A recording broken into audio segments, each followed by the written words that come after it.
দর্শক আসসালামু আলাইকুম। আশা করি আপনারা ভালো আছেন। আলহামদুলিল্লাহ আমি ভালো আছি। তো প্রিয় দর্শক, আমি এই মুহূর্তে আছি দিনাজপুর জেলার ফুলবাড়ি উপজেলার রাঙামাটি সীমান্ত ক্যাফে। তো প্রিয় দর্শক, এখানে এসে দেখলাম অনেক লোকজন এখানে ঘোরার জন্য এসেছে। আবার এখানে এসে দেখলাম যে এখানে অনেক রকম রং বেরঙের দেশি বিদেশি খাবার পাওয়া যায়। তো প্রিয় দর্শক, আমি দেখাতে চাই, ক্যামেরা ভাই দেখাতো, আমার বাম পাশে দেখেন কত সুন্দর ক্যান্টিন, খাওয়ার ক্যান্টিন আছে। আবার ডান পাশে দেখেন এখানে খাবারের অর্ডার দেওয়া হয়। এরকম অনেক রকমের দর্শনীয় জায়গা আছে, এখানে ছবি তোলার মতো অনেক জায়গা আছে।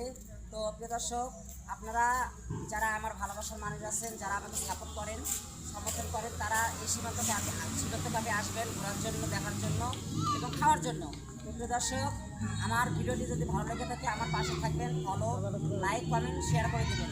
তো প্রিয় দর্শক, আর কিছু বলতে চাচ্ছি না, আমার জন্য দোয়া করবেন, আমিও আপনাদের জন্য দোয়া করব। তো ভালো থাকবেন, সুখে থাকবেন, আল্লাহ হাফিজ।